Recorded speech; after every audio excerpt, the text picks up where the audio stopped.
grim darkness of the far future, there is only war. I have always been here. 8,000 years before the Imperium, a being was born who would never die. I guided them, in secret, for millennia. Foreign lands. There once was a man born in a forgotten time, created by a force of unknown origin. He would cross the ages, knowing his one true purpose, to lead humanity as the greatest empire the galaxy had ever seen, the Imperium of Man. In this time, he would be known by only one name, the Emperor of Mankind. This is Lutin. First, I must apologize for the long delay since the last video. The simplest explanation is that it took me a very long time to compile everything, especially with so many other things going on in my life. But now, we finally move on from the Eldar and wade deep into one of the most important and complicated narratives in the entire universe of Warhammer 40,000. It is, of course, the rise of humanity and the birth of the Imperium of Man. In the grim darkness of the far future, humans have risen to control and maintain a galaxy-spanning empire whose official title is the Imperium of Mankind. The Imperium is the largest and most powerful political entity in the galaxy. It has stood for roughly 10,000 years by the time we reach the 41st millennium. The lore and scripture surrounding this period is absolutely massive.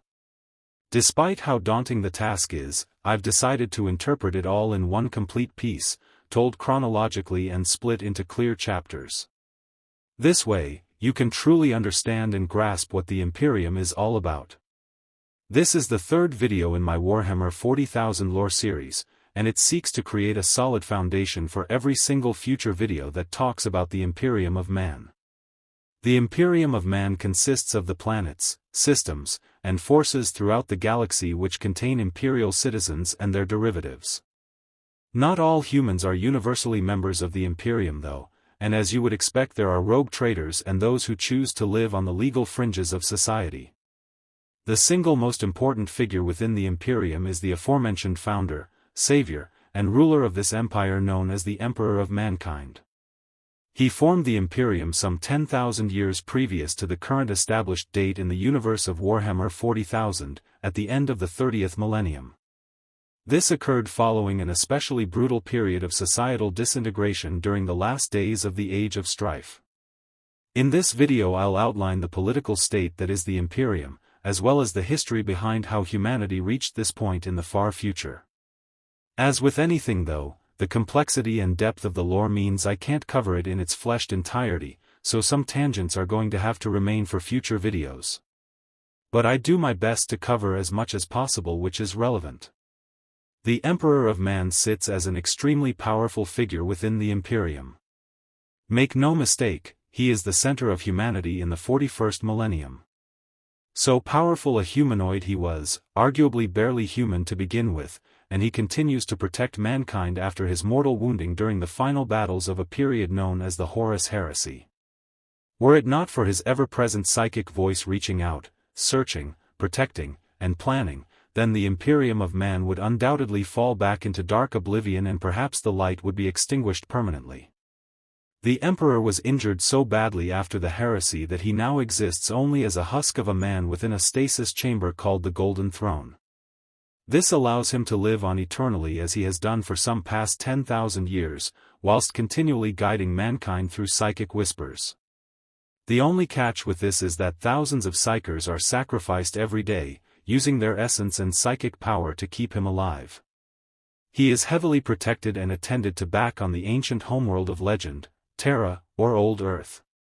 The Imperium of Man in the wider galaxy now consists of many systems, planets, and trillions of citizens. All the while, the imperial military and the many administrators of mankind, all of whom swear allegiance to the Emperor, stand together against the nightmares of the galaxy to form what is humanity in the darkest of futures. Now we know that in this future we have access to highly advanced technology and face many voracious enemies. Wielding our own forces to then counter them, the important question in understanding the Imperium is how did we get to this time? And to understand this we need to look back at the extensive and dark history of humanity.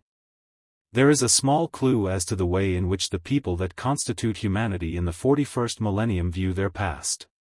That is the imperial two-headed eagle, the crest of the Imperium. It stands with its two heads but with one eye closed, blind, or perhaps refusing to see the past. The other eye is open, looking to the future. The logic being that the past of humanity is too painful or dangerous to look back on, so we look forward, striving to be stronger and more powerful as we have done for thousands of years. There were distinct ages of humanity's histories and these tell the story of how we reached the time of the Imperium. 1 millennium equals 1,000 years. The Imperium has now been established for 10 millennia or 10,000 years. Humanity has existed for roughly 41,000 years. This timeline demonstrates the ages of man through this period from our ancient history through to the age of the Imperium. We have the ancient history, the Age of Terra, the Golden Age of Technology or the Dark Age of Technology, the Age of Strife, the Unification Wars, the Great Crusade and the Fall of the Eldar, the Horus Heresy and the Great Scouring, followed by the final age of the Imperium of Man. The ancient history tells of the dawn of mankind but this period is largely one of animalistic evolution. The most significant event occurs around 700 BC. This event marks the birth of the humanoid who would become the emperor of mankind. His origins are something of a heated debate among the 40K community.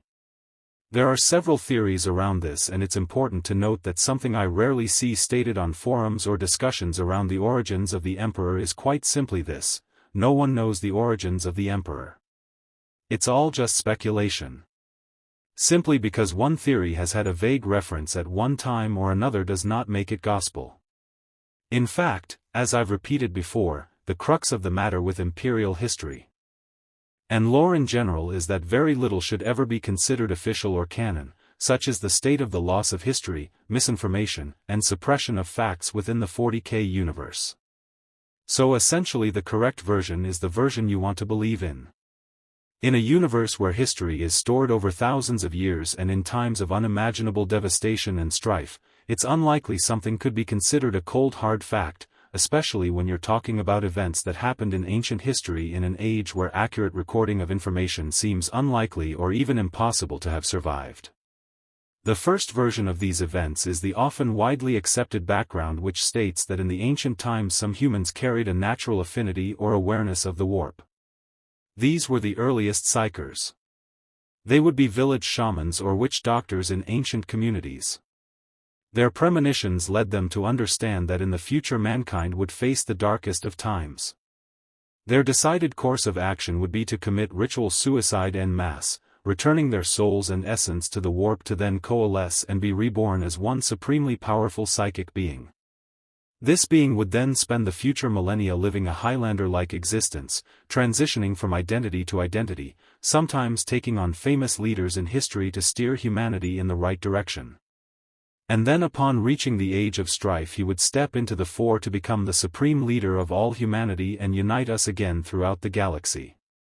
Now some people take this as the most canon version of the Emperor's origin, but there are various others, including the one that I actually personally subscribe to. The shaman story is all very well and good but it leaves me with some questions. For example, if these shamans were some of the earliest humans with only a vague awareness of the warp, how could they have such powerful precognition to foresee the need to create such a super being? In addition to that, if they were truly the earliest stirrings of psykers for humanity, then surely they would not have been especially powerful. And even with their powers combined, how could they summon humanity's greatest champion? No, not Captain Planet. Those two things stand out for me. Also, their plan to commit mass suicide and then hope that they would all be reborn together seems pretty spurious. It seems to tick the boxes from an "okay, I guess that's possible" point of view, but it just doesn't make sense beyond that. Another theory is that the Emperor was in fact one of the Old Ones, who you will remember were one of the most ancient super beings who created the Eldar, the Orcs, and even humanity. Yes, really, go and look it up for those naysayers who think that they did not. This theory again at first is captivating until you start to think about it more and then you realize it doesn't really make any sense. The Old Ones were, as far as we are informed, not shapeshifters but creatures of light and dark. There was a statement to the fact that just a single Old One escaped the brutal genocide of their race but then was eventually killed at the birth of Slaanesh when the Eldar fell. If the Emperor was some other escaped Old One, it doesn't make logical sense they would choose one race and then ultimately lead it. Although I suppose, devil's advocate, who's to say what would be going on in the mind of this Old One after his entire race was extinguished? Maybe it had a crisis of conscience. Anything, I guess, is possible. And then not to mention also the fact that the Emperor would lead humanity to wage war on pretty much every other alien race, which wouldn't really serve any purpose within the context of an Old One's mission statement. They were originally life-givers. They seeded planets with life to create new races in the universe. And again, unless it had simply lost the plot and was operating on its own sort of mission plan, there are some things that do fit this theory though, such as Old Ones being very powerful psychic creatures, they had extended precognition, they had a very extensive almost immortal long life, and they would have the ability to genetically manipulate humans.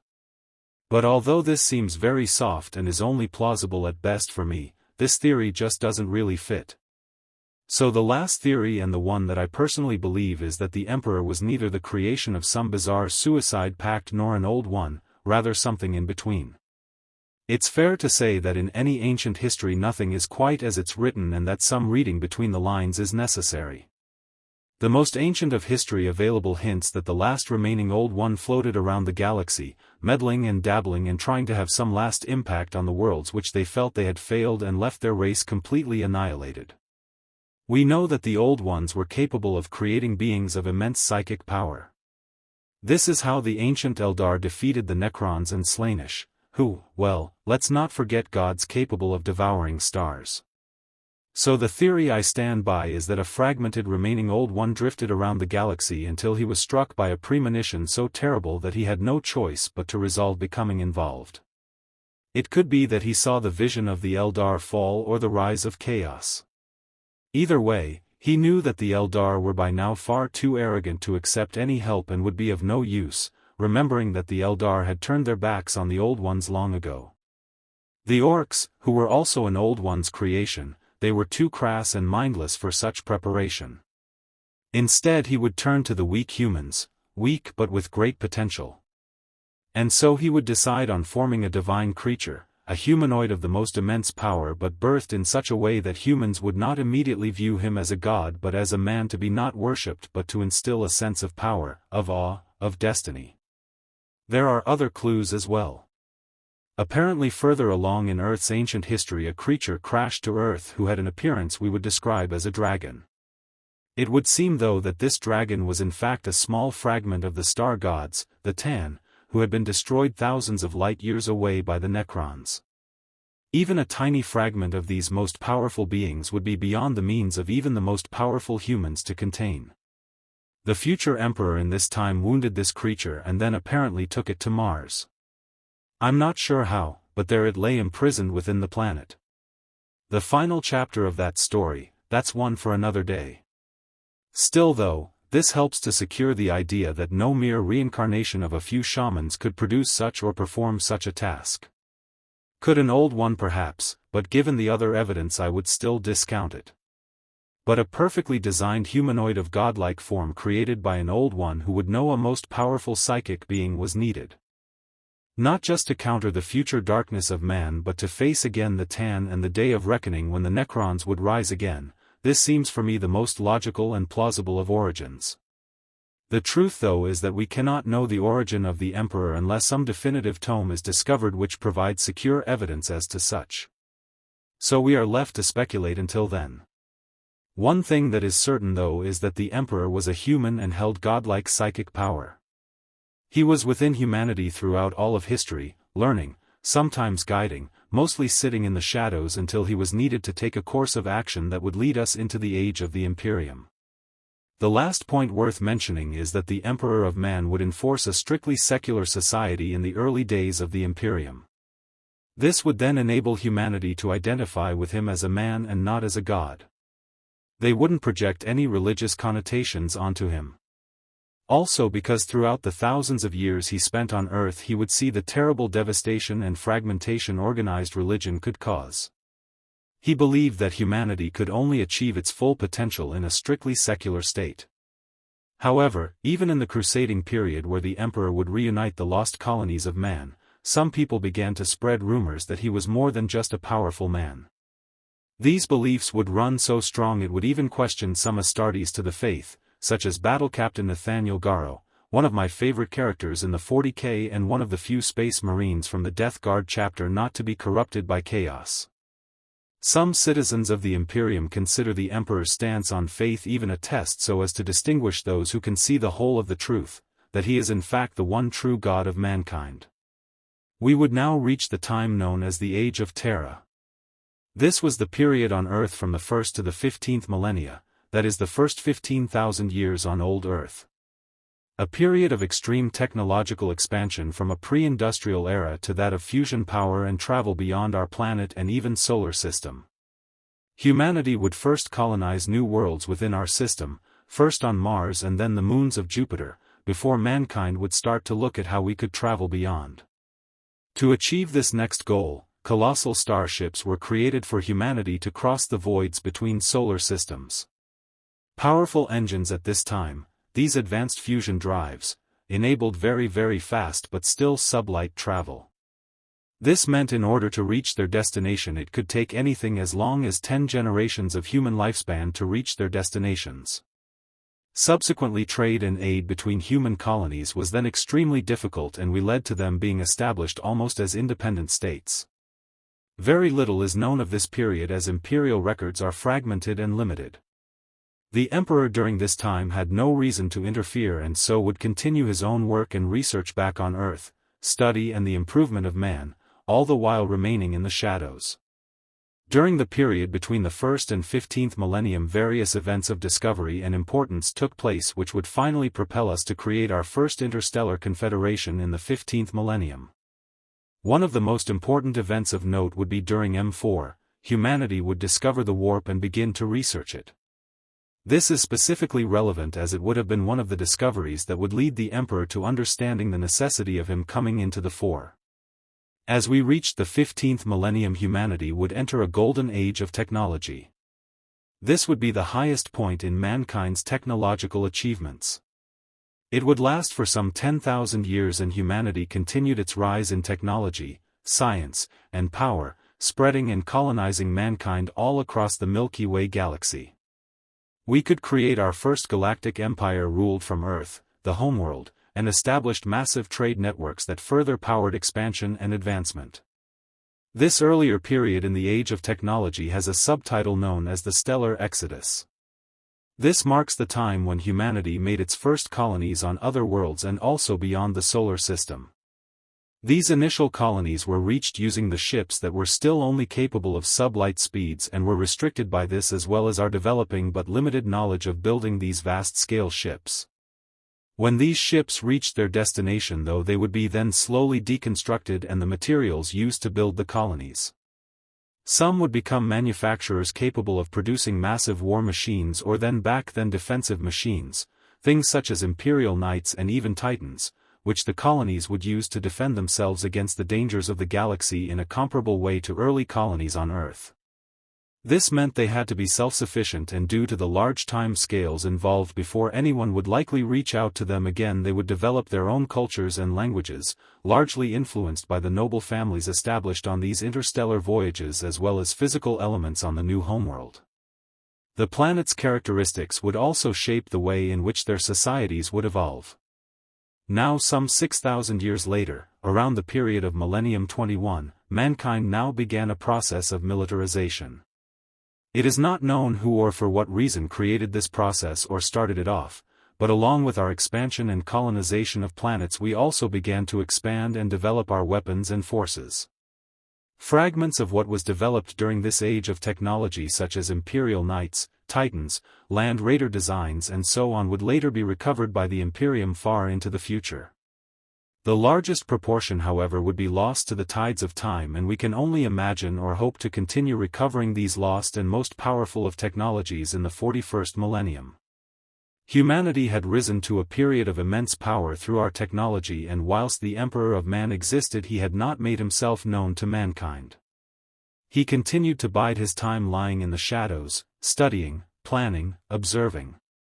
The very fact that the Emperor is one of the few who would live through this time and on into the age of the Imperium, and this would then have far-reaching implications for humanity.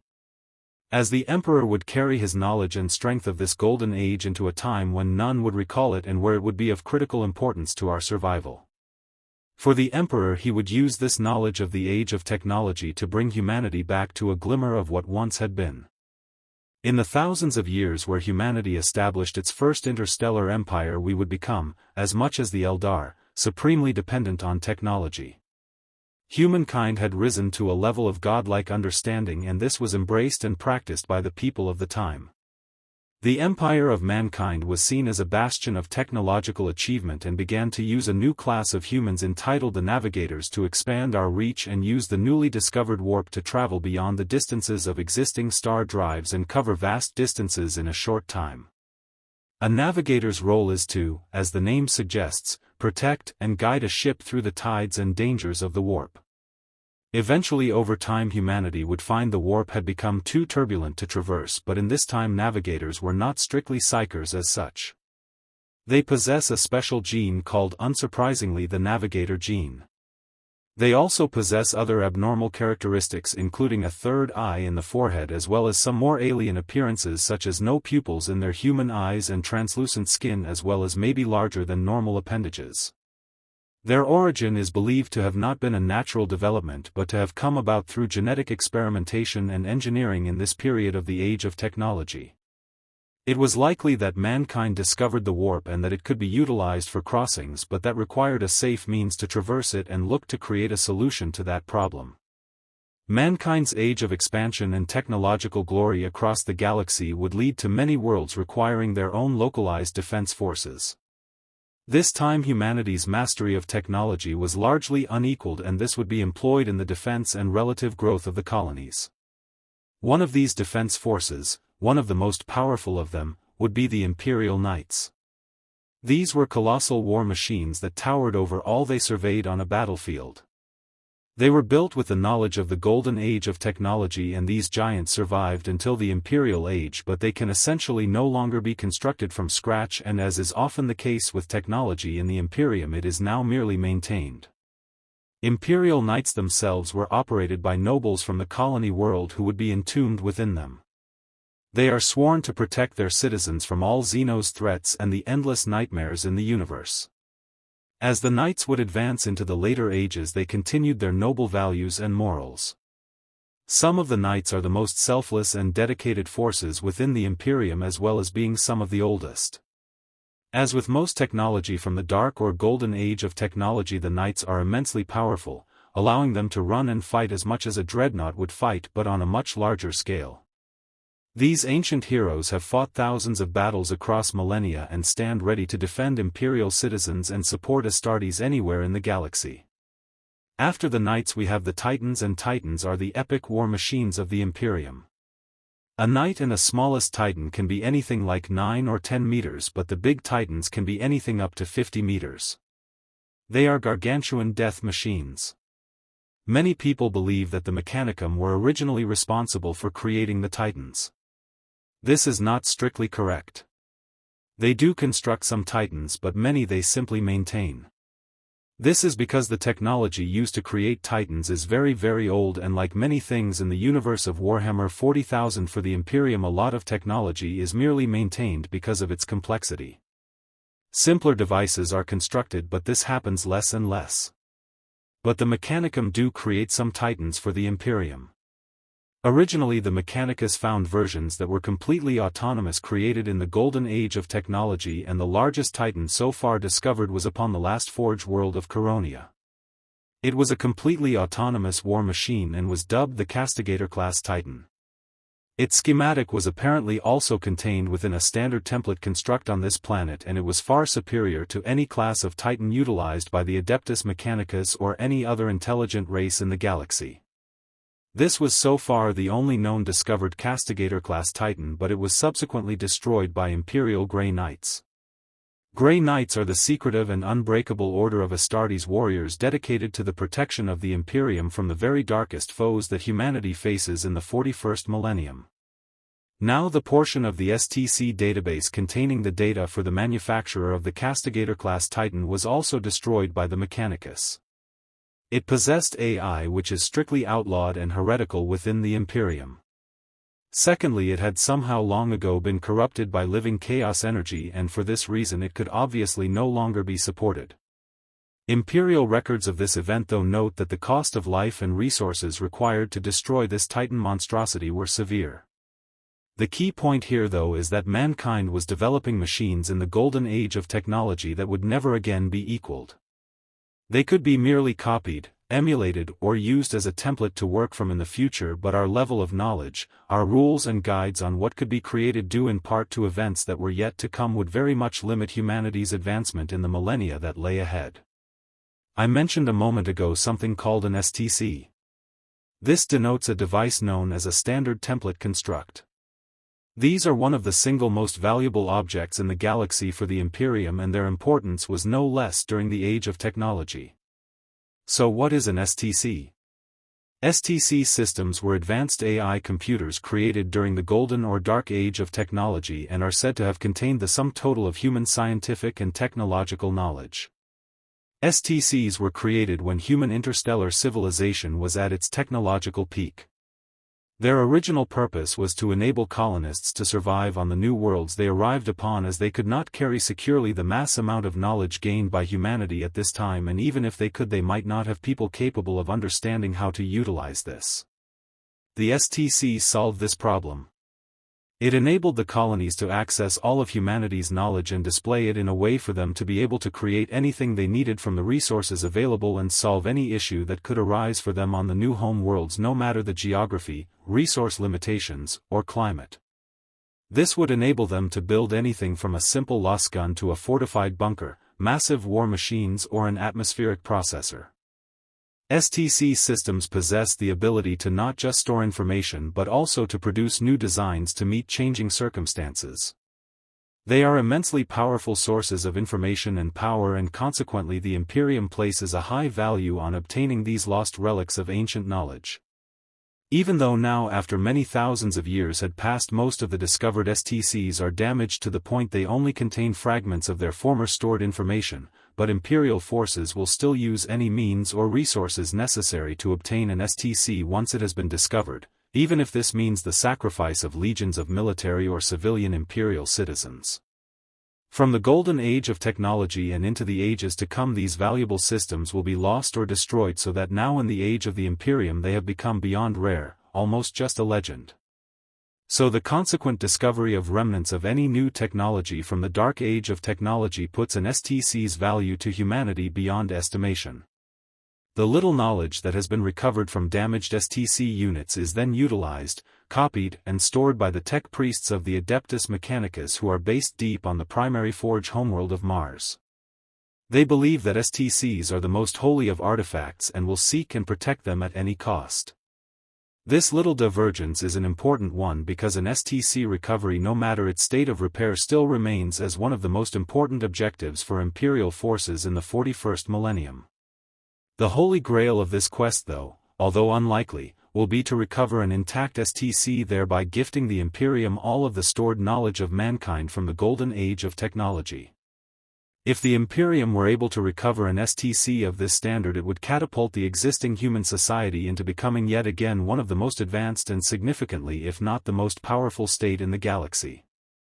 The STC Crusade also explains in part about the stagnant technology and development of the Imperium, in that much of the knowledge regarding tech is replicated or learned rather than invented and created. Although new tech does come along, it's not overtly specified why so little resources are put into research now. It could be speculated though however that mankind relied so strongly upon the Emperor in the last 10 millennia that now they believe he is capable of directing mankind's advancement and they solely focus on maintaining him and maintaining the state of imperial affairs. So we return to our story, and at this time in the golden age of technology humanity continues to expand across the galaxy. Initially slowly, as the gigantic starships we crafted were incapable of using the warp to traverse space, and as we learned previously they took generations to reach their destination. They were essentially traveling worlds similar to the Eldar craft worlds of the 41st millennium. When these ships reached their destination they would slowly be deconstructed and their materials could be used to create massive war machines such as the Imperial Knights and Titans, which the colony could use to defend themselves against the dangers of the galaxy. Dangers such as the Eldar and Orcs, who were first discovered in this period as a result of our reaching out beyond our own system to more regularly explore the galaxy. However, interestingly, during this time humanity was actually considered more powerful than it is in the 41st millennium. This strength was mainly due to our technology rather than actual physical forces such as Astartes, who did not exist in this age. Science was humanity's primary religion, and the society of man perceived itself as having reached a time where no one could be a real challenge to us. To a degree this was actually true, so much so the Xenos races of Eldar and Orc actually signed non-aggression pacts with mankind, which seems bizarre from the Orc point of view, but there we are. The discovery and use of interstellar drives, that is an engine enabling cross-warp travel, now powered humanity's expansion and domination of the galaxy forward. A federated government was formed, enabling us to create a strong trade community and most importantly remain unified and powerful throughout our colonies spread across the galaxy, aiding and supporting where necessary with other materials, logistics, or military. The exact form and nature of this federation is unknown from this time, as so much knowledge and history was lost. To speculate though, it seems likely that from the way in which humans would live at this time the Federation would have focused more on discovery, science, and working to better humanity as well as supporting our widespread colonies. As the societies we had seeded across the galaxy grew stronger and more developed, most humans would live long peaceful lives where menial actions were carried out by automation, leaving people time to indulge in their own lives and dedicate themselves to the glorious expansion of mankind. This golden age of peace bears a stark contrast to the unforgiving brutality of the 41st millennium, the Imperium, where many citizens are now born into lives that are shorter, work-driven and even hellish by comparison. Back with our timeline though, and although Navigators have now been discovered and enabled interstellar travel, Psychers, that is humans with strong psychic ability, had for the longest time evaded or simply passed undetected. It would be in the age of technology where this new class of human would finally be identified. These Psychers seemingly largely avoided the demonic possessions which had occurred for the Old Ones, Orcs and Eldar. It is unclear why this would be, but again you may speculate that the Emperor had a role to play in guiding and shielding humanity through this time, as we know he had always lain in the shadows ensuring our safety and creating small influence until he felt it was necessary to come to the fore. Another possibility is that by comparison the Orcs and Eldar with their more advanced psychic powers simply shone brighter. As we know, the demons of the warp are actually attracted to psychic power in real space like moths to a lamp, and so they appeared amid the depths of the galaxy a brighter beacon for the chaotic creatures to be attracted towards. Whereas the human Psychers were very early in development, their powers were less attractive, they did not stand out so much. These psychic mutations were initially limited to only a few individuals per billion or so humans, but toward the end of the age of technology Psychers would appear throughout the colonies more widespread than ever before. And some colonies who were advanced and open-minded, they could see the potential advantages brought by human Psychers, and they were protected and allowed to develop and explore their abilities. However, on other less advanced human colonies they were often killed and hunted down, as the people here feared rather than embraced their divergent powers, much of it similar to witch hunts. As I hinted at earlier, one of the reasons during the golden age of technology that humanity was able to not only survive but stretch itself out to colonize and conquer worlds in the galaxy, not to mention defending itself against aggressive Xenos, would be due to their reliance on AI and the machine creations of the time. However, as nearly all science fiction dictates, these primary sentient machines in the human galactic federation would be known as the Men of Iron, and they would stereotypically turn on their creators and enter us into a cataclysmic war. An STC containing a template for the Men of Iron was discovered by Imperial forces on a chaos-controlled world. It became apparent that much as the Castigator-class Titan, the Men of Iron here had also been corrupted by chaos, and the AI of these creations was sentient. So we can perhaps speculate that the Men of Iron initially resented their human creators, but combined with this were also corrupted possibly by chaos, which at the time was relatively unknown to mankind, hence the lack of any documentation to support such speculation. It is however a possibility and stacks up with what we know of the corruptibility of human AI creations. Also, the intent of the dark forces of chaos to obliterate humanity once it became aware of its existence. Regardless of the reason though, this war was one of the greatest disasters to befall humanity and would rage for centuries. The exact length of the war is not recorded. The conflict was eventually won by humanity, but at a great cost. The damage caused by this conflict to interstellar human society was hugely destructive.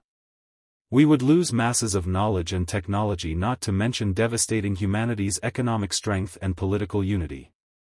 The war would begin the series of events that would lead into the collapse of the Federation of Humanity at the end of the Age of Technology.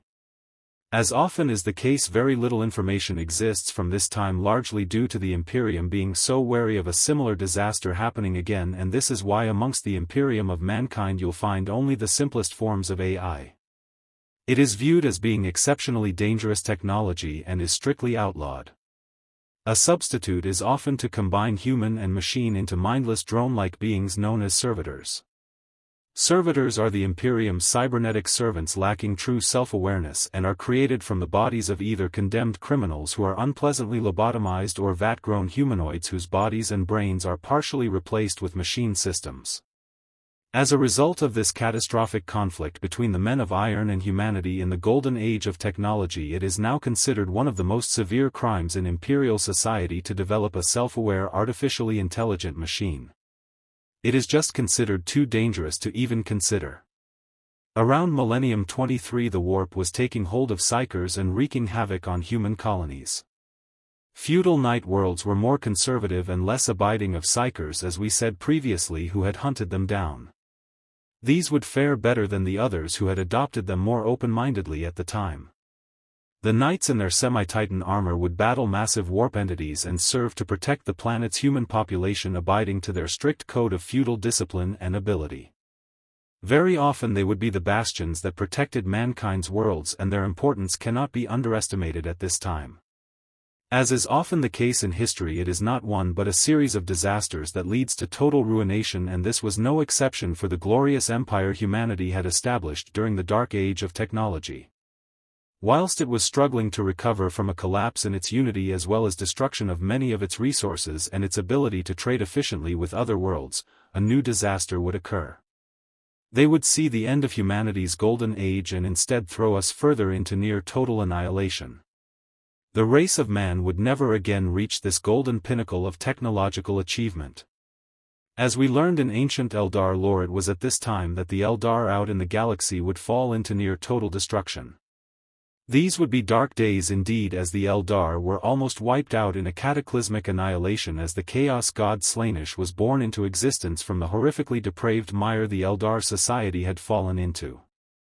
This was a disaster for the Eldar, nearly extinguishing their light from the universe completely, but it didn't do humanity any favors either. The near destruction of the Eldar and birth of Slaanesh only came to mark the end of the Age of Strife. What caused it prior to these events was the ever-expanding sea of psychic energy known as the warp. For many millennia this had been growing more and more powerful, fueled by the nightmarish depravity that was Eldar society. Around the end of Millennium 24 and the beginning of 25, mankind was still struggling to recover from the disastrous war against its Men of Iron and its far-reaching impact on the previously secure and strong human federation. With their galactic unity destroyed as well as suffering from the inevitable wounds of war, material shortages, mass loss of life and destruction of infrastructure, we would now face a new problem. Warp travel was becoming increasingly difficult.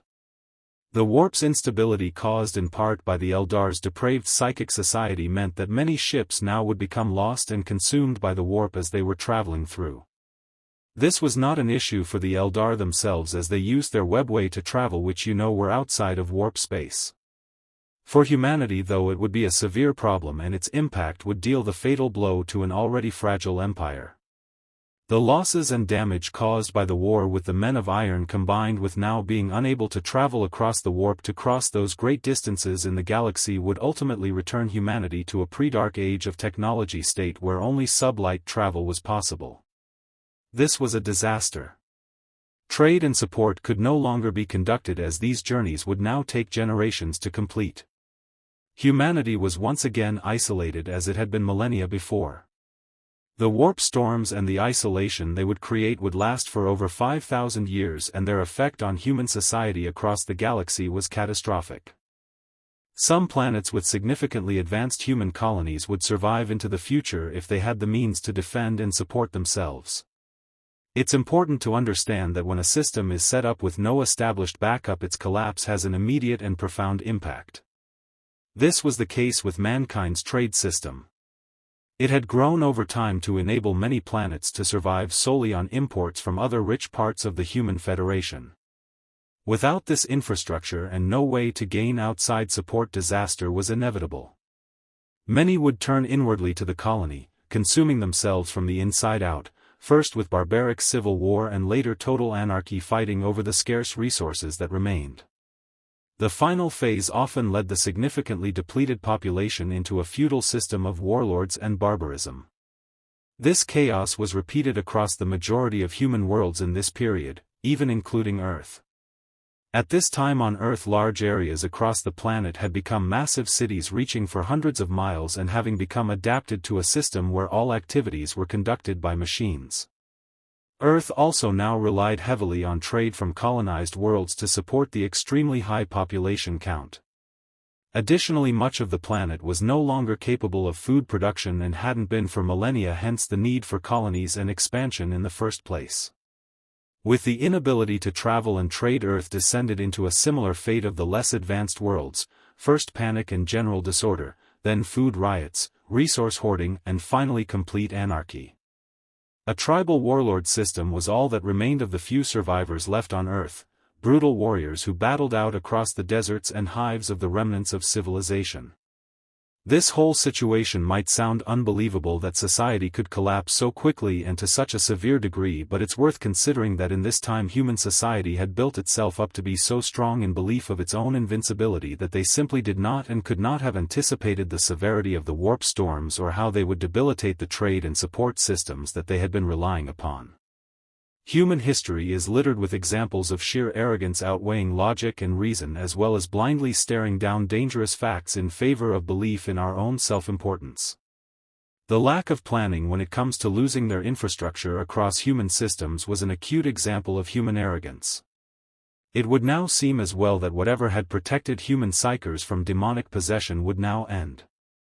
It's my speculation that, as previously stated, the Emperor was what provided this shielding, even though he was not known to humanity at this time, for he knew the power, importance, and value of human psychers in the dark times that would lie ahead.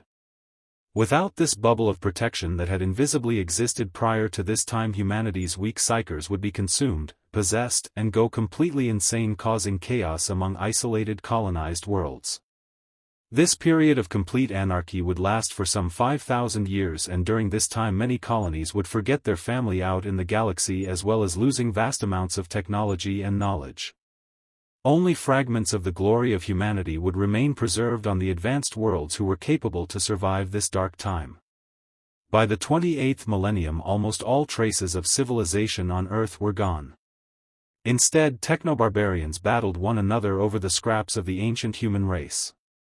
Mars, however, was one of the few worlds to undergo a different process. After a brief period of anarchy, the tech priests of the cult Mechanicus emerged victorious over the psyker mutants and then unified their homeworld. The priests visited Earth, but upon seeing its barren destruction wrote it off as unsalvageable. They used any titans they had to help them in the future reunification of man. There would also be one of the few worlds to reach out and recolonize planets in this time using their knowledge of the warp. They chose moments of calm amid the storms of the time in the warp to travel through and establish new forge worlds. These were replicas of the tech homeworld of Mars and enabled them to continue support and recovery of the technology of man as well as production of munitions and simpler war machines. But for humanity its golden age was over. This dark age of technology had fallen apart catastrophically. Many of the weapons that once served mankind brought us to near destruction and turned lush garden worlds into irradiated deserts, mechanical factory worlds into dystopian nightmares, beautifully advanced and artistic colonies turned into barbaric nightmarish hells devoid of all morality. The Age of Strife was upon mankind and only the further darkness of the future lay ahead. Roughly 5,000 years later, around the period of Millennium 30 to 31, human society had reached a state of pitiful decay after cannibalizing itself for millennia. The Eldar had also reached the peak of their social decay and so heralded the agonizing birth of the chaos god Slaanesh, who would consume the majority of their population in one cataclysmic event that brought Eldar society to the brink of extinction. This horrific event, though, would have a positive outcome for mankind. It consumed all of that stored turbulent warp energy, so after thousands of years of instability the warp returned to relative calm. Interstellar communication and travel would once again be possible for the civilization of mankind. So the Age of Strife was coming to an end, but before we move forward we need to move back some 2,000 years to M28 to M30. Humanity had now come close to the brink of destruction itself. So many worlds had fallen into disarray, starvation, chaos, anarchy. Now is the time. This would be the time where the mysterious and powerful Psyker who had wandered amongst humanity for thousands of years would come to the fore to lead humanity from an edge of unsalvageable darkness back into the light and resume their place as a meaningful power in the galaxy. Earth had by now been reduced to a chemically irradiated barren wasteland. Its population slaughtered, and all that remained were degenerate feral nomads fighting for irrelevant territories, insane wandering prophets and cyber-augmented techno-barbarians who lived for nothing other than to fight. Created in the cradle of world-ending war, frail empires would rise and disintegrate as quickly and forgettably as they had risen. No tribal faction had enough power or resources to make any meaningful stand, and so it went on, pathetic fighting over the remnants of a ravaged world. Out of this seemingly endless horror came a single man, a warlord like no other. His ties to it in these early days is unknown, but we would know who would rise to become the Emperor of Man. He would first conquer and then rebuild humanity, leading it into the light, saving it from itself to form his autocracy known as the Imperium of Mankind. Unlike so many before him, though, he had power not only as an unstoppable warrior but in many other traits such as rational thinking, tactics, philosophy, economics, compassion, foresight, and perhaps most importantly a genius of science, everything and more that would be required for a supreme leader. The Emperor, though, fought not for selfish personal gain or bloodlust of war like all the other scattered remnants of humanity left on Earth. He had selfless higher goals: to restore humanity spiritually, intellectually and physically, to revert us to a time of strength and prosperity. These were the years of the Unification Wars. The Emperor had long held a facility deep in a range of mountains previously known as the Himalayas. This was his most significant stronghold and would later become the Imperial Palace. Here he experimented with genetics as well as developing and constructing weapons and armor for his warriors. In the earliest days he would physically and genetically augment some of the most powerful barbarians. These humanoids would become known as the Thunder Warriors, the very first of their kind and the most basic template for what would eventually become the Imperial Space Marines, the Astartes, the greatest warriors in the galaxy. Under insurmountable pressure from the Emperor's army of Thunder Warriors, the barbaric factions fell quickly and humanity was united on old Earth for the first time in centuries. This, however, would come at a terrible cost for the Thunder Warriors themselves and is one of the least known yet darkest events for mankind. In order to unify Earth and bring humanity back on the path of advancement and strength, the Emperor had found it necessary to in part cleanse the savagery that had grown on the war-torn planet. This sadly meant the death of many arguable innocents during the Unification Wars as well as the eradication of the last remaining religious church on Earth known as the Church of the Lightning Stone. The Emperor is known to have personally spoken to the last remaining priest before bringing in his new age of enforced secular rationalism and the ideology known as the Imperial Truth. This essentially tells that humanity are now those destined to be the rulers of the galaxy. The Eldar had their chance and failed, and now humanity are the best set to take their place as the dominant force. This ideology would soon be brought to all the scattered worlds of humanity in the long crusade that was yet to come. Now the official version of things tells how the last battle of the Unification Wars takes place on Mount Ararat. This siege to cleanse the last of the techno-barbarians from the ruined wastes on Earth and finally bring it back to a time of peace and growth was said to be so brutal that waves of Thunder Warriors fell against the rocks and resistance were slain to a single man. The legendary warrior Eric Tyrannies the Lightning Bearer, he would raise the banner of lightning to mark the end of the Unification Wars, setting in place the rule of the Emperor of Man before he too would fall to fatal wounds suffered in this battle of legend. As with many things, the official version is not the end of the story. The actuality of the event was darker and far more sinister. The Emperor knew that in order to restore peace, growth and a sense of civilization to his new and expanding empire he would require a more stable and balanced force than the Thunder Warriors, who were essentially just adept brutes recruited from the wasteland, albeit clad in the earliest Imperial armor. In a necessary betrayal, the Emperor realized that in order to safeguard what he had achieved, his army of barbaric fighters could not exist past this time. It is believed that he actually ordered the many Thunder Warriors who had survived the final battle to be slaughtered by his elite guard, and possibly even some of the early Proto-Astartes who were at this time far advanced beyond most of his standard force. This terrible secret has been concealed from the people of the Imperium for more than 10,000 years, and were it to be revealed, the consequences could be unimaginably disastrous. The Emperor, though, saw this necessary evil had to come to pass for the greater good, a sacrifice of the few to save the many who would come. The Thunder Warriors were built for war and war alone, and would not be able to adapt to a time of peace, and could even have turned a vital tool into a dangerous, unstable threat that could unbalance all that he had achieved. In order for the next stage of his plans, he also required that humanity rally behind him as the sole and most powerful force. The slaughter of the Thunder Warriors was not the last act of betrayal, though, by the Emperor. He would then take the necessary glory that he had near single-handedly reunified Terra. This distortion of the truth, while hugely deceitful, does appear largely necessary to reunite the whole of humanity and create the most powerful civilization in the galaxy. Nonetheless, should the truth ever arise, it would at best split apart the Imperium and at worst destroy it. These choices by the Emperor are important to remember in the context of his character, as it can lead to certain logical speculations regarding future events.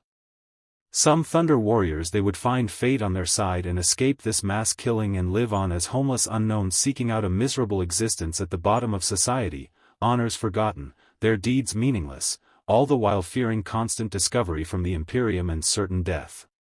This heartless betrayal was surely one of the darkest periods in Imperial history. They were never hunted, though, in any significant way.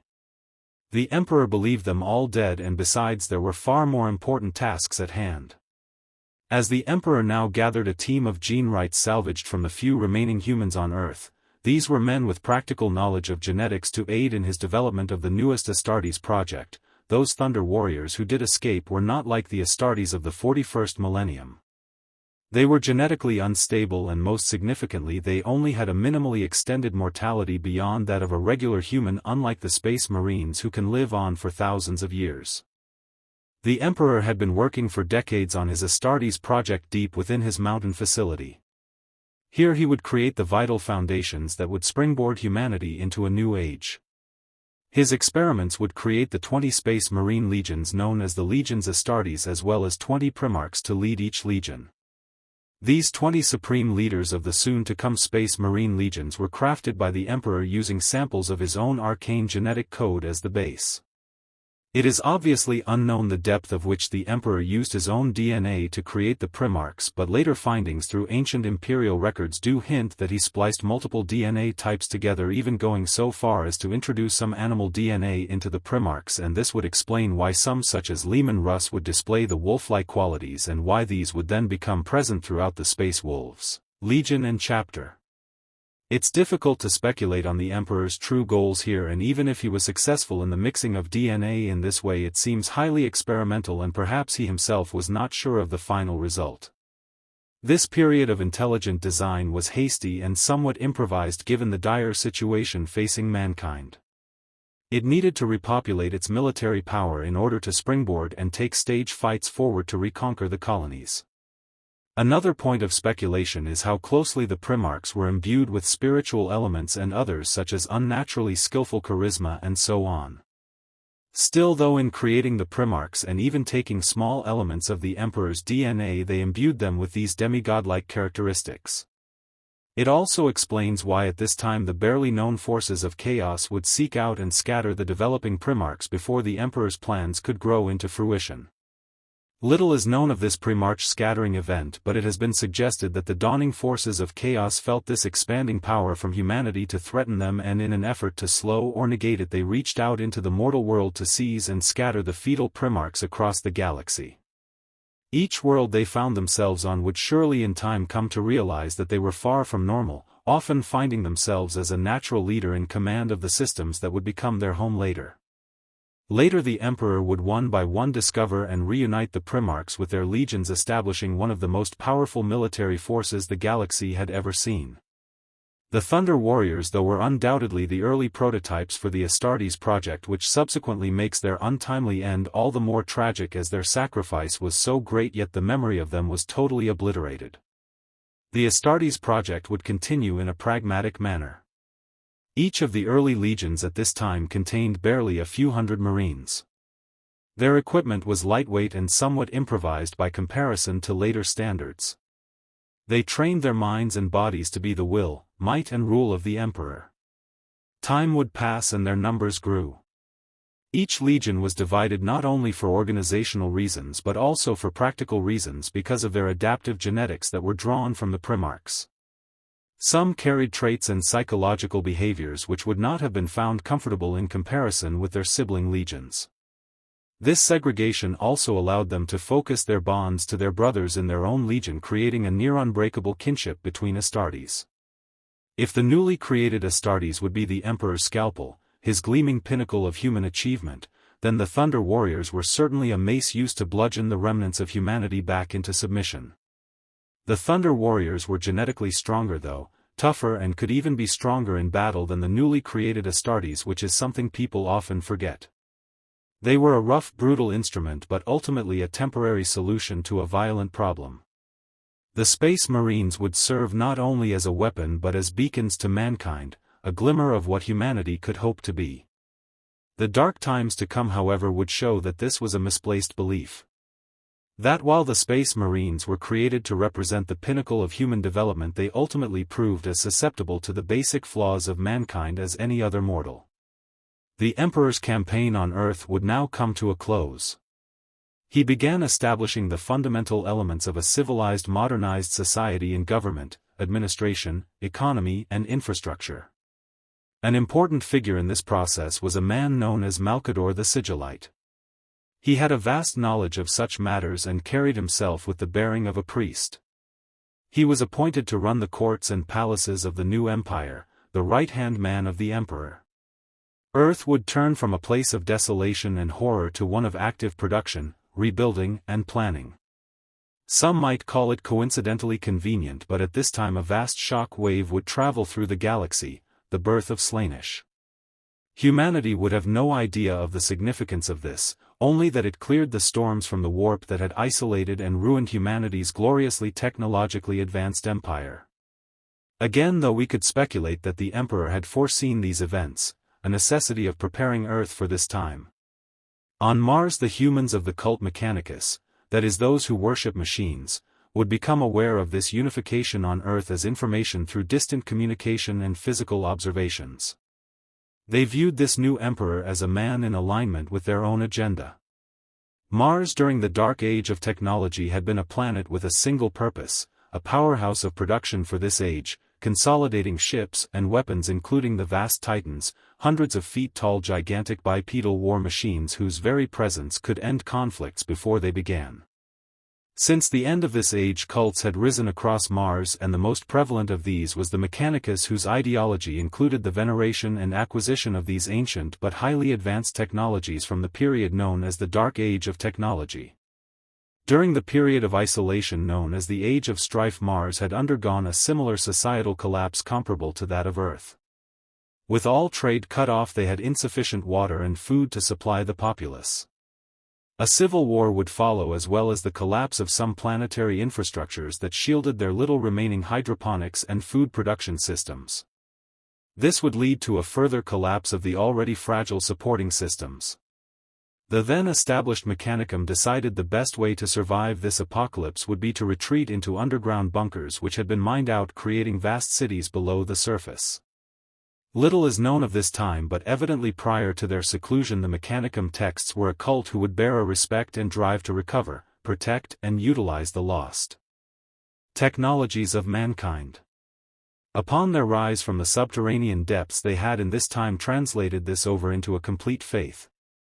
The tech priests of the Mechanicum along with their troops would very quickly subdue the insane irradiated savages who remained on the surface and begin the process of rebuilding and redeveloping Mars to be completely self-sufficient. This, in combination with their access to some of the most powerful war machines ever forged in the galaxy, would without doubt leave the Mechanicus in a position of some power. To the cult of Mechanicus, who are now becoming aware of this emperor figure who had surfaced on Terra, a man of science and technology, this was obviously appealing to the Mechanicus, and some tech priests on Mars even began to suggest that the Emperor was a man of such power as to rival their own machine god and fulfill an ancient prophecy in their faith of technomysticism. Debates raged on Mars between the priesthood regarding how to treat this new development. All the while the Emperor, bearing his power of immense foresight, would not be ignorant of the Mechanicum, and he slowly and steadily would begin to craft his new plans accordingly. Plans for a crusade on a galactic scale never before seen. Its purpose: to locate the lost Primarchs, to reunite the territories of humanity, forge a new imperial empire and thrust the Imperium of Man into a position of complete dominance and power throughout the galaxy. The Emperor's plan was one of absolute submission. Anyone who stood against the imperial truth would be cleansed and destroyed. The Mechanicum of Mars one of the few exceptions. The Emperor knew that any battle to try and claim dominance over the cult Mechanicum would be hugely counterproductive. Even if he could claim victory over them, the cost to his new Astartes force would be severe and unjustified. So he planned instead to offer a rare alliance with the Council of Tech Priests. In offering them assistance in their own goals and acquisitions of new and lost tech throughout the galaxy, they would provide support, construction of war gear and tech to imperial forces. They also were one of the exceptional entities to be allowed to maintain a state of semi-independence within the Imperium, a fairly unique position. The Emperor would also provide a new group of navigators to enable the Mechanicum to travel through the warp again in search of fabled STC units. All of this suited the Mechanicum and Imperium in a symbiotic relationship, and an alliance was created. Of Millennium 31. With Mars now allied to the Emperor's Imperium, the Legion's starting war machine had significantly expanded. The Mechanicum would provide the battle barges needed to transport the Space Marines throughout the galaxy. They also brought to the table the Titans, some of the most powerful war machines ever created. Their very presence, on approaching a human system, would often be enough to prevent a conflict. The shock and awe of facing such incomprehensible opponents would quickly lead a populace to understand they had no hope of preventing the Imperial expeditionary forces from achieving their goals. The crusade would initially be led by the Emperor himself, as he commanded a massive fleet of Astartes. As the crusade gathered pace and the Primarchs were recovered, these expeditionary fleets would number in the thousands. Before we talk about the crusade itself though, which I have tried to condense as much as possible, I want to first talk briefly on the Astartes, or Space Marines. Now, a regular misconception about Space Marines is that because they wear near-identical armor and were originally produced via a variation of cloning, or at least grown in a lab, that they somehow have no personality or little differentiation between them. It is also often assumed that Space Marines will blindly follow any commands given to the letter, no matter the consequences. After all, they are the superior, unquestioning warriors in the universe, right? Both of these myths are fundamentally wrong. Each Space Marine is an individual person with their own character traits, to an extent personal principles. There are many documented events in which these human elements would have a role to play in subsequent events. Space Marines, although superhuman, are still human. And as such, the Emperor deemed it necessary to have a senior position with whom Astartes could use as a point of reference to discuss matters of morality, to understand their purpose, their mission, and sometimes to give guidance beyond purely military matters. During the Crusade, as the expeditionary forces grew, the iterators entered the picture. Imperial iterators were the most persuasive of public speakers. They are masters of manipulating crowd opinion, and iterators would counsel also Marines as they voyaged through the galaxy. But their role went beyond this and was critical at the inception of the Great Crusade. They were placed among the expeditionary forces to aid in reuniting humanity and turning lost human civilizations to the imperial cause. The Emperor appointed them to spread the imperial truths such as the rejection of religious faith, to enforce secular rule, and that unnecessary wasteful squabbling over power and resources were all seen as significantly counterproductive and opposite to the objectives of the Imperium. The first Primarch to be reunited with the Imperial fleet was Horus of the Lunar Wolves. He greatly admired the iterators' work, so much so that he asked them to also tutor his captains and legionnaires. Horus believed that once the crusade was completed there would be an end to the war, and the Astartes would first need to find a peacetime vocation. The most famous iterator during the Great Crusade was primary iterator Kirill Sinderman, who served aboard Horus's flagship. Iterators are seen as the precursors to Imperial Guard commissars and Astartes chaplains. The iterators, and then later the chaplains, are an example of the more human services required by Space Marines. Documented records have shown that they have been regularly known to question ethics, purpose, and even their own morality. Despite Astartes essentially being immortal, they are destined to die in battle as that is their true purpose. And despite this predefined fate, they are far from the emotionless drones that some would assume they are. They are a living embodiment of humanity, a distillation of spirit and mind. The Emperor's Great Crusade to reunify humanity had begun in earnest. This was an operation on a truly epic scale, millions of troops, tens of thousands of ships forged by the Mars Mechanicum. This would be humanity's defining moment to reach out and forge the greatest empire in the galaxy. The Imperial forces comprised soldiers, naval officers, and most importantly the Astartes legions. They were configured and divided into expeditionary fleets supported by all manner of cruisers, transports, scout teams, dropships, and so on. Commanded by the Emperor and his war council, but also by individuals placed in charge of these expeditionary forces.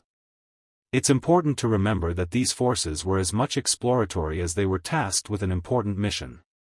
A great deal of time had passed during the Age of Strife, as well as incalculable quantities of data having been lost in the process. The Imperial forces simply didn't know exactly where all the colonies were, nor their status. Had they been destroyed in civil war? Alien genocide? Or perhaps the opposite, and expanded to a degree where they would not need aid but instead submission? All of these were unknowns. Many locations could be estimated as to whether or not they had been colonized in the past. The Mechanicum could provide some information from past scripture as to where human colonies had been located. Although more importantly, they wanted to know where we could find ancient and undiscovered technology. The expeditionary fleet would even initiate a search on the basis of myths and rumor. No stone was to be left unturned in the search for the lost civilizations of mankind. Before they embarked on their journey though, one other important task was required. Although the warp storms had subsided, allowing travel once again across great distances, the Navigator class from the past that would guide ships through the warp, this system though was far from perfect, and the Emperor had a greater plan. On Earth, the Emperor ordered construction of the Great Astronomicon. Tech priests from Mars were drafted in to aid in this project.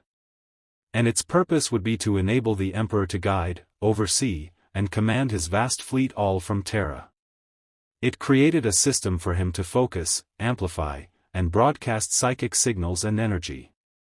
It would stand as an unchanging marker, a lighthouse for the Navigators, a point of reference around which they could plan all their travels.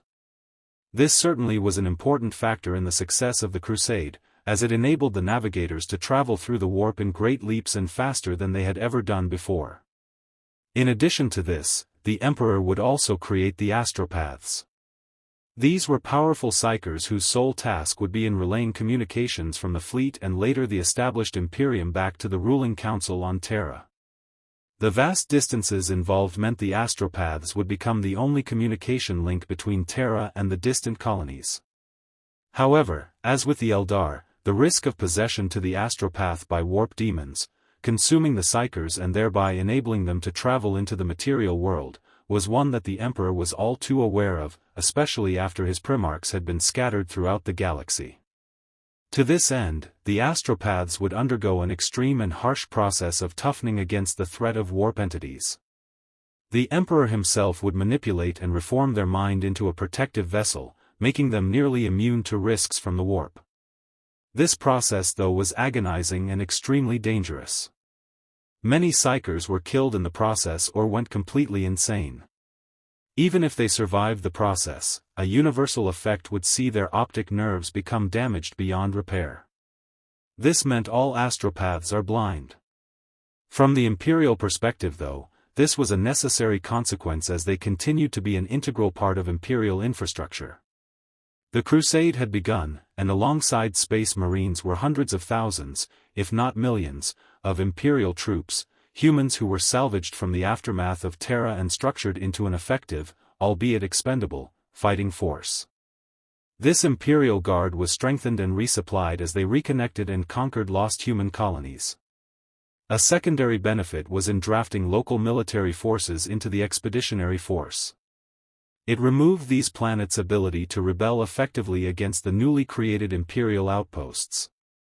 On each planet also in these early days, taxes and tribute to the Imperium were not strictly required, but Imperial commanders stationed on new colonies of the Imperium would often require supplies for the continuing crusade. Many systems and colonies would need help rebuilding, or periods after generations of schooling by iterators to bring them in line and around to the Imperial truth and loyalty to the Imperium. Some worlds though, who were self-sufficient, had survived intact and would even welcome the arriving Imperial forces with open arms as long-awaited brothers, with glorious celebrations and immediate support, much to the satisfaction and pride of the expeditionary forces, who were all too happy to welcome their brothers back to the Imperium. Such events were a blessing to behold. Though as many worlds were either barren wastes long since destroyed, with only ruined remains to prove that anyone had ever existed there, or they were found to be locked in brutally tyrannical dictatorships and required sometimes days, often weeks, of orbital and ground assault to subdue and conquer. These false dictators, religious doctrine, and faith were especially highlighted to be crushed on all worlds. The Emperor would never allow these practices to infringe or threaten the Imperium, as he was partly responsible and had even seen the effects of these caused on humanity millennia ago in the first age of mankind. The Emperor also made an important choice, that upon arrival to new worlds, any psychers discovered were told to expect transport back to Terra courtesy of secretive black ships. Here they'll be tested on their journey back to Earth to their limit. They would endure nightmarish examination, some dying from the trials or executed for being just too unstable. Others though ended up completely losing their minds in the process of these harsh examinations. The fate of these individuals was at the time unknown. It later transpired that if they were proven strong and capable enough in manipulating their psychic power, they would become stock for creating new astropaths by the Emperor. Any younger but highly powerful psychers were subsequently distributed to some of the Space Marine legions who had begun a Librarius program, creating specialist Astartes who are capable of wielding immense psychic power. Others though disappeared from record entirely, leading to supposition of secret organizations who even today are not fully disclosed. The Crusade continued for centuries, stretching out across the galaxy. Finally the Primarchs were reunited with their legions and were duly given positions on the Crusade and Imperial War Council. The Primarch figures though were not suited to this level of administration. They were at their best out among their marines, leading campaigns. So it fell to the administrators of man to run the day-to-day Crusade infrastructure. One important figure arises again, that of Malcador the Sigillite. He would become a keystone in the execution of the Crusade and one of the most loyal and valuable members of the Imperial Council. The power of the Imperium had now reached its peak. There seemed to be little, if anything, that could threaten, damage, or destabilize the glory and power of the now reunited Imperium of Man. The Crusade had in fact been so successful that after a chain of impressive victories, the Emperor decided he could fully return to Terra to continue managing his plans there and working on new secret projects. His Primarchs were surely more than capable of finishing the now simple task of scouting and securing any fringe colonies and bringing the Crusade to a successful conclusion. After a specifically great victory on Ullanor, the Emperor selected the first Primarch and commander of the Lunar Wolves, known as Horus Lupercal, and bestowed upon him the title of War Master. This title established him as the leader of the imperial military forces in lieu of the emperor, and all other primarchs and imperial forces would follow the War Master's commands as if they were the emperor's. Not all the other primarchs seemed to be entirely comfortable, not only with this decision, but also with the emperor's choice to leave them and return to Terra. Considering their strength of character, this seems somewhat surprising. But if anything it shows that the bond they shared with the Emperor was perhaps not rock solid, and some of them felt bewildered he should choose to leave them on the fringes of the galaxy when overall victory seemed so near and so secure. Horus, whilst being a supreme master of military matters, was also less well known for being exceptionally tactful and charismatic. He would take time to speak to each of his brother Primarchs in turn. Understanding them as he did, he would employ his various skills of perception and charisma to appeal to their individual natures and reassure them that although the Emperor had granted him this glorious honor, it was the Brotherhood together who would achieve the ultimate victory. This helped quell some of the disquiet. But it was not only the Primarchs who felt bemused that the Emperor had abandoned them. And in time this, in combination with other unfortunate events, would lead to the darkest of catastrophes. In fact, there have been many examples throughout human history where withholding information would lead to disaster. In this period for humanity, it would be no exception. The Emperor's decision to not make his Space Marines aware of the dark forces of chaos, for their own benefit, in fact even to this day the vast majority of the imperial citizenry lives blissfully unaware of the darkness that lies in the Immaterium. The Emperor's precise reasons for this are not crystal clear. Perhaps he felt that humans were too easily persuaded or tempted by the promises of quick easy power. But whatever the reason, the consequences for the Primarchs and Space Marines to not be able to see this danger, as well as the Imperium, would be disastrous. The Astartes legions had encountered vague clues and shrouded warnings on some lost human worlds they encountered. Whispers in the wind. Apparent possession of Marines. Horus and his lunar wolves discovered direct evidence of some dark force when they encountered a lost but highly advanced human colony known as the Interex in the later stages of the Expeditionary Crusade. As the fleet traveled to the Interex homeworld, they engaged in extended peaceful negotiations. Again this was an example of the Space Marines, and notably Horus, not giving preference to immediate combat but in choosing a peaceful option if this was viable to them. It was always preferable. Their mission of imperial truth was without question. It was the only resolution that would ever be acceptable to the fleet though. Now during this encounter, Garviel Loken, who was the Lunar Wolves' 10th captain and a member of the Mornaval, was a close and under imperial rule illegal clique of brothers, but one which Horus had allowed to exist so as to help advise him on matters of importance. Loken was among the War Master's party when they attended a reception with these Interex. During negotiations he was drawn into a casual conversation with one of the Interex guard who admitted that the Interex had learned to tread carefully with any newcomers to their people because they feared the taint of chaos. With a capital K on these newcomers, it becomes apparent that the Interex colony had made dealings with the Xenos race, the Eldar, during the Age of Strife. And the Interex explained how it is their understanding, from what they could discern from the Eldar, that chaos is a threat like no other. That it would not appear brutal or blunt at first, but subtly.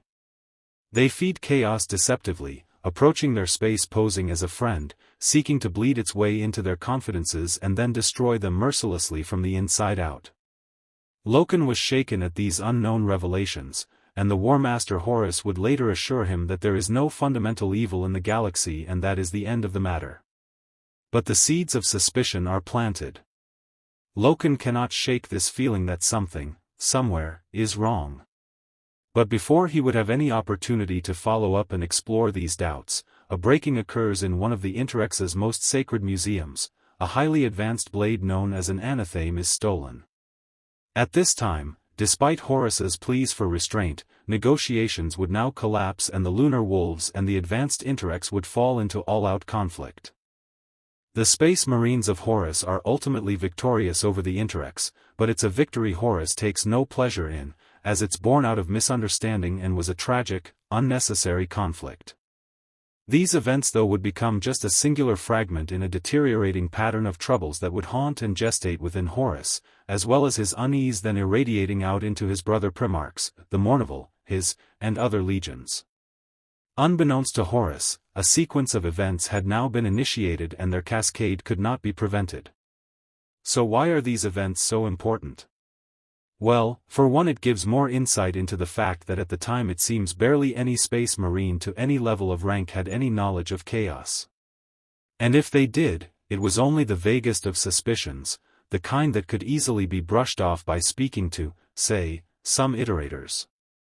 They had no idea about the true nature or capabilities of the malevolent force known as chaos. By comparison, the Emperor understood all too well the dark forces that had very recently annihilated the Eldar and consumed so many human colonies throughout the Age of Strife. It seems strange that he would choose not to gift his Astartes, and more importantly his Primarchs, with this information so that they could best protect against its darkness. But perhaps he feared the knowledge of the warp entities would do more harm than good, instead choosing ignorance as the best policy. However, a combination of time, doubt, rejection, jealousy, and greed brewing in corners of the Astartes legions would prove this to be an unwise decision.